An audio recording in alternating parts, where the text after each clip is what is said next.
Bruno m'a demandé d'écrire sur Paul l'amoureux. Quelques poèmes de Paul qui célèbrent et magnifient la femme. Le sculpteur tournésien Georges Grard affirmait que la femme est la qualité maîtresse de la beauté. Cette déclaration aurait pu être écrite ou dite par Paul Mailleux lui-même. Paul, qui n'a jamais cessé d'exalter et de glorifier la femme, et plus encore, son corps, sa chair, sa peau. Paul a dit la chair avec la chair des mots, la chair chaude et chamarrée des mots, car les mots, comme la chair, peuvent être doux et veloutés, duvetés et cotonneux, soyeux et amiteux.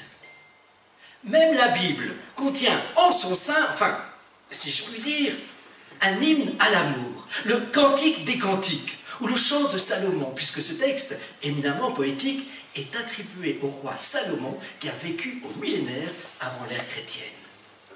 C'eût été vraisemblablement blasphématoire pour Paul de ne pas traduire ces chants ardents et passionnés en patois picard.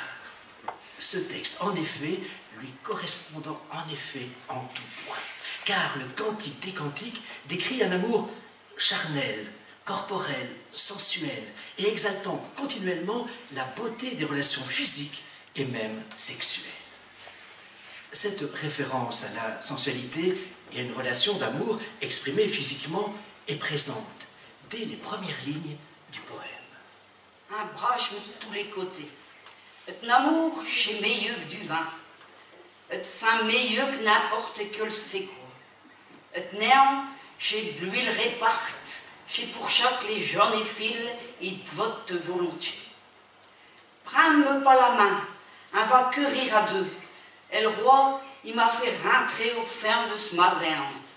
Un terre d'Evra, d'être terre tous fin bénèche aujourd'hui. Un contrat d'amour, et depuis qu'elle vint, qu'un a pas raison de te l'aimer. Le terme, traduit de l'hébreu par baiser, signifie l'amour entre les sexes et insinue des actes d'amour comme les baisers, certes, les caresses, mais désigne tout autant le lit conjugal. En voici d'ailleurs une traduction que j'emprunte à Pierre de Beaumont. Qu'il me couvre de ses baisers, car son amour est plus délicieux que le vin, son nom une huile exquise, son parfum envoûtant, son charme pour les purs. Entraîne-nous, courons, emmène-moi, mon roi, jusqu'à tes chambres. Oh, la joie, l'allégresse en toi, la célébration, plus que le vin de tes caresses, que t'aimer est raison. Ce texte, on s'en souvient peut-être, a été créé le 21 mai 1983 en l'église de Mont-Saint-Aubert, à l'occasion de la 9e ducasse au poète par l'atelier Picard, avec l'appui de quelqu'un que j'aimerais mettre en exergue ce soir. Monsieur Henri Barbier, alors maître de chapelle, Henri Barbier qui a accompagné magistralement, c'est le cas de le dire, ce récital à l'orgue. Deuxième témoin de cette apologie de l'amour par Paul. Il y aurait bien sûr des dizaines et des dizaines de textes à citer. J'ai naturellement procédé à une sélection eu égard à ma propre sensibilité et au temps, bien sûr, qui nous est imparti. Un lèvre à faire des piaux, un meule à fleur des nières. Un s'enfoncera dans les piquiaux des herbes tcherquées tout là-haut. Un cachera les vieilles envies, ce qu'au terre-fin du dernier sous-bout.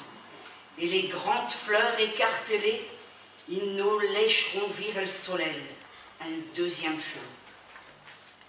Ce texte, je l'ai trouvé en fait à la fois dans le livre « Il va venir un Ossio », publié par la Maison de la Culture en 1979, mais aussi dans « Pazzu un tac de belle » aux éditions Scribande.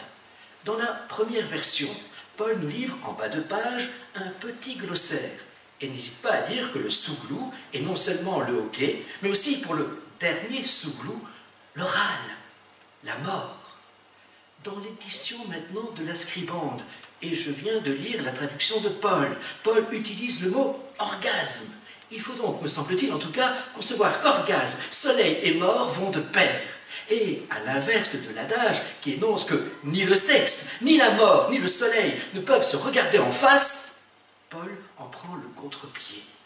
Le sexe, comme la mort, comme le soleil, peuvent se regarder en face.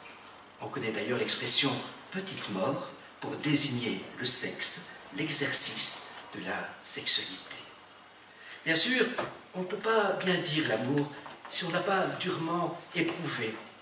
On retrouve d'ailleurs souvent le mot « coinchure » dans les textes de Paul qui célèbrent l'amour. Ces coinchures, ce sont ces blessures, ces cicatrices que nous connaissons tous, que nous avons tous connues.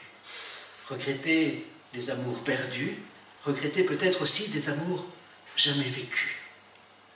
Mais Paul se fait fort de se relever, de se redresser, malgré les tourments et les tsunamis de l'existence. Pour lui, l'essentiel est encore et toujours de glorifier l'amour, de glorifier la vie, dans toute sa plénitude, dans sa pleine conscience.